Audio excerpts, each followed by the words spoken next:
ಇನ್ನು ಚಿತ್ರದುರ್ಗದ ಸಿಕೆಪುರ ಶಾಲೆಗೆ ಡಿಡಿಪಿಐ ಭೇಟಿಯನ್ನ ಕೊಟ್ಟಿದ್ದಾರೆ. ಶಿಥಿಲಾವಸ್ಥೆಯಲ್ಲಿದ್ದಂಥ ಶಾಲೆ ಬಗ್ಗೆ ನಿನ್ನೆ ಅಷ್ಟೇ ನ್ಯೂಸ್ 18ನಲ್ಲಿ ವರದಿಯನ್ನ ಪ್ರಸಾರ ಮಾಡಿದೆ. ನ್ಯೂಸ್ 18 ವರದಿ ಬೆನ್ನಲ್ಲೇ ಶಾಲೆಗೆ ಡಿಡಿಪಿಐ ಭೇಟಿಯನ್ನ ಕೊಟ್ಟಿದ್ದಾರೆ. ಇದು ನ್ಯೂಸ್ 18 ಕನ್ನಡದ ಬಿಗ್ ಇಂಪ್ಯಾಕ್ಟ್. ನಿನ್ನೆ ಅಷ್ಟೇ ಚಿತ್ರದುರ್ಗದ ಸಂಸದರಾಗಿರುವಂಥ ಗೋವಿಂದ ಕಾರಜೋಳ ಅವರನ್ನ ನಾನೇ ಮಾತನಾಡಿಸ್ತಾ ಇದ್ದೆ. ಅವ್ರು ಹೇಳ್ತಾ ಇದ್ರು, ಇಲ್ಲ ಡಿಡಿಪಿಐ ಜೊತೆ ಎಲ್ಲ ಚರ್ಚೆ ಮಾಡಿದ್ದೀನಿ, ನಮ್ಮ ಚಿತ್ರದುರ್ಗದಲ್ಲಿ ಅತಿ ಹೆಚ್ಚಿದಾವೆ ಪಾಳ್ಬಿದ್ದ ರೀತಿಯಲ್ಲಿರುವಂಥ ಮನೆಗಳು, ಶಾಲೆಗಳು ಸುಮಾರು 600ಕ್ಕೂ ಹೆಚ್ಚು ಅಂತ ಮಾತನಾಡ್ತಾ ಇದ್ರು. ನಾನೇ ತತ್ಕ್ಷಣಕ್ಕೆ ಡಿಡಿಪಿಐಗೆಲ್ಲ ಫೋನ್ ಮಾಡಿ ತಿಳಿಸ್ತೀನಿ ಅಂತಲೂ ಕೂಡ ಹೇಳಿದರು.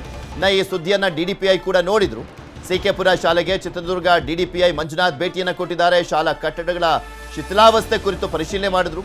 ಶಾಲೆ ಆವರಣವನ್ನು ಕ್ಲೀನ್ ಮಾಡಿಸಿದ್ದಾರೆ ಡಿಡಿಪಿಐ. ಶಿಥಿಲಾವಸ್ಥೆ ಕಟ್ಟಡಗಳಲ್ಲಿ ಮಕ್ಕಳನ್ನು ಕೂರಿಸದಂತೆ ಸೂಚನೆಯನ್ನ ಕೊಟ್ಟಿದ್ದೇನೆ ಅಂತ ಹೇಳಿದ್ರು. ಸುಸ್ಥಿತಿಯಲ್ಲಿರುವಂತಹ ಕಟ್ಟಡದಲ್ಲಿ ಪಾಠ ಮಾಡಲಿಕ್ಕೆ ಸೂಚನೆಯನ್ನ ಕೊಡಲಾಗಿದೆ. ಶೀಘ್ರದಲ್ಲೇ ಹೊಸ ಕಟ್ಟಡ ನಿರ್ಮಾಣಕ್ಕೆ ಕ್ರಮ ವಹಿಸ್ತೇನೆ. KMERC ಹಣದಲ್ಲಿ ಕಟ್ಟಡ ನಿರ್ಮಾಣ ಮಾಡ್ತೇವೆ ಅಂತ ನ್ಯೂಸ್ 18ಗೆ ಡಿಡಿಪಿಐ ಮಂಜುನಾಥ್ ಸ್ಟೇಟ್ಮೆಂಟ್ ಮಾಡಿದ್ರು.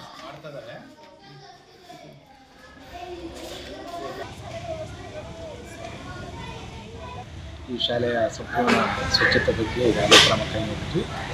ನಮ್ಮ ಎಲ್ಲ ಮುಖ್ಯ ಶಿಕ್ಷಕರು ಮತ್ತು ಇಲ್ಲಿನ ಸ್ಥಳೀಯ BO ವಿಸಿಟ್ ಮಾಡಿಸಿ ಎಲ್ಲ ಸ್ವಚ್ಛತೆಯನ್ನು ಮಾಡಿಸಿ ಆಮೇಲೆ ತೆರವುಗೊಳಿಸಿ. ಇದ್ರ ಬಗ್ಗೆ ಇನ್ನಷ್ಟು ಮಾಹಿತಿಯನ್ನು ಕೊಡ್ತಾ ಹೋಗ್ತಾರೆ ನಮ್ಮ ಚಿತ್ರದುರ್ಗದ ಪ್ರತಿನಿಧಿ ವಿನಾಯಕ್. ನಮ್ಮ ಜೊತೆ ದೂರವಾಣಿ ಸಂಪರ್ಕದಲ್ಲಿ ಜಾಯ್ನ್ ಆಗಿದ್ದಾರೆ. ವಿನಾಯಕ್, ನಮ್ಮ ಸುದ್ದಿ ಇಂಪ್ಯಾಕ್ಟ್ ಆಗಿದೆ. ಯಾವಾಗ ಹೊಸ ಕಟ್ಟಡ ಅಂತೆ, ಯಾವಾಗ ಮನವಿಯನ್ನ ಮಾಡ್ಕೊಳ್ತಾರಂತೆ ಸರ್ಕಾರಕ್ಕೆಲ್ಲ, ಈಗ ಸದ್ಯಕ್ಕೆ ಏನು ವ್ಯವಸ್ಥೆ ಮಾಡಿದ್ದಾರೆ ಅಂತ?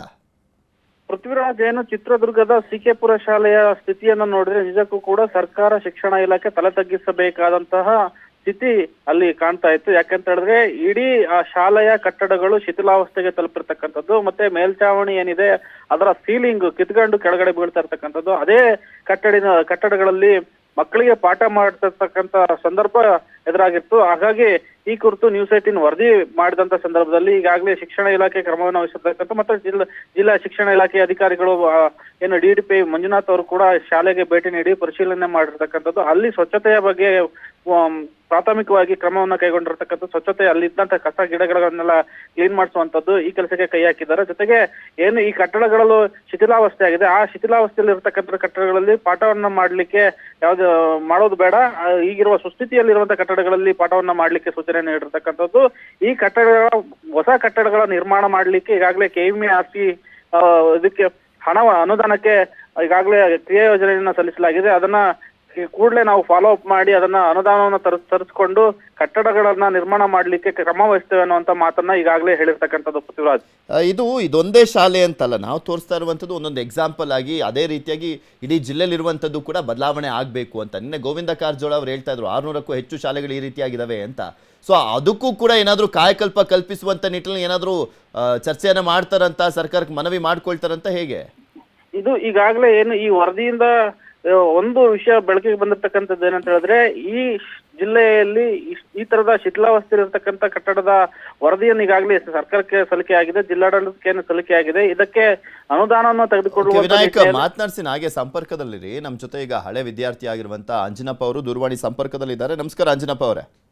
ನಮಸ್ತೆ ಸರ್. ನೋಡ್ತಾ ಇದ್ವಿ, ಅದೇನು ಶಾಲೆನಾ ಅಥವಾ ಕಸದ ತೊಟ್ಟಿನ ಅನ್ನುವ ರೀತಿಯಲ್ಲಿರುವಂತ ಪರಿಸ್ಥಿತಿ ಆ ಸ್ಕೂಲ್ದು. ನಿಮ್ಗೆಲ್ಲ ನೋಡಿದ್ರೆ ಪಾಪ ಓದಿದಂತ ಸ್ಕೂಲು ಆ ರೀತಿಯಾಗಿ ಆಗಿರುವಂತದ್ದು ಬೇಜಾರು ಅನ್ಸುತ್ತೆ.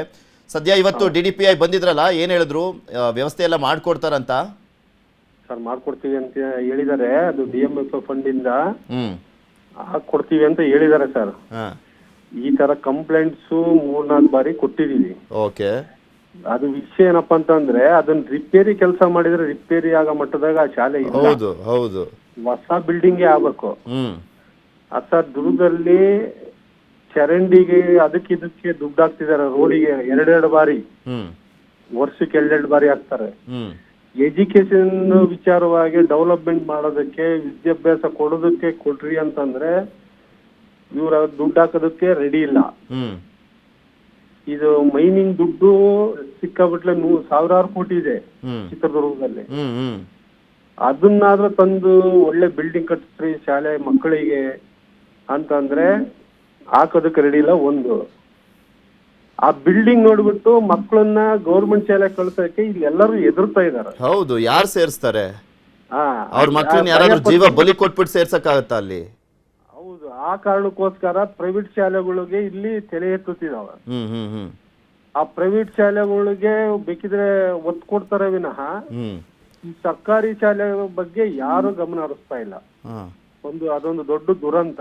ಹ್ಮ್ ಹ್ಮ್ ಅಲ್ಲ ಇಲ್ಲಿ ಪಾಪ DDPI ಏನ್ ಮಾಡ್ತಾರೆ, ಇಚ್ಛಾಶಕ್ತಿ ಕೊರತೆ, ಜನಪ್ರತಿನಿಧಿಗಳು ಅದ್ ನಿಂತ್ಕೊಂಡು ಮಾತಾಡ್ಬೇಕು ವಿಧಾನಸಭೆಯಲ್ಲಿ, ಅವಾಗ್ಲೇ ಸಾಲ್ವ್ ಆಗೋದು, ಇಲ್ಲಾಂದ್ರೆ ಅದೇನು ಆಗಲ್ಲ. ಹೌದು ಸರ್, ಹೌದು. ಈಗ ಕೂಡ ಮೇಡಮ್ ಅವ್ರು ಬಂದು ನಮಗೆ ಒಂದು ನಂಬಿಕೆ ಬರೋ ರೀತಿನಲ್ಲಿ ಕಟ್ಟಿಸ್ತೀವಿ ಅನ್ನೋ ಭರವಸೆ ಅಂತ ಕೊಡ್ಲಿಲ್ಲ ಅವರು. ಅವ್ರು ಹೇಳಿದ್ದೇನು ರಿಪೇರಿಗೆ ದುಡ್ಡು ಬಂದಿದೆ, ಅಲಕ್ಟ್ ಆಗಿದೆ, ಅದನ್ನ ರಿಪೇರಿ ಮಾಡಿಸ್ತೀವಿ ಅಂತ ಅಂದ್ರು. ಸರ್ ಅದ್ರ ಟೋಟಲಿ ಕಬ್ಬಿಣ ಸಮೇತ ಕೊಳತು ಉದುರ್ತಾ ಇದೆ. ರಿಪೇರಿ ನೋಡಿದ್ರೆ ಗೊತ್ತಾಗ್ತಾ ಇತ್ತು ಅಂಜಿನಪ್ಪ ಅವರೇ. ನಿನ್ನೆ ಮಾತನಾಡಿದ್ದಾರೆ ಸಂಸದ ಗೋವಿಂದ ಕಾರಜೋಳ ಅವರು ಕೂಡ, ಇಲ್ಲ ಅದನ್ನ ಬಗೆಹರಿಸ್ತೀನಿ ಸಮಸ್ಯೆನ, ಸುಮಾರು 600ಕ್ಕೂ ಹೆಚ್ಚು ಶಾಲೆಗಳು ಇದೇ ರೀತಿಯಾಗಿದ್ದಾವೆ, ಹೇಗಾದ್ರೂ ಮಾಡಿ ಎಷ್ಟು ಚೇಂಜಸ್ ಆಗುತ್ತೋ ಅಷ್ಟು ಚೇಂಜಸ್ ಮಾಡ್ತೀವಿ ಅಂತ ಹೇಳಿದ್ದಾರೆ. ಕಾದ್ ನೋಡೋಣ ಅವರ ಮಾತಿನ ಮೇಲೆ ಅವ್ರು ನಿಲ್ತಾರಾ ಅಂತ. ಧನ್ಯವಾದ ನ್ಯೂಸ್ 18 ಜೊತೆ ಮಾತನಾಡಿದ್ದಕ್ಕೆ.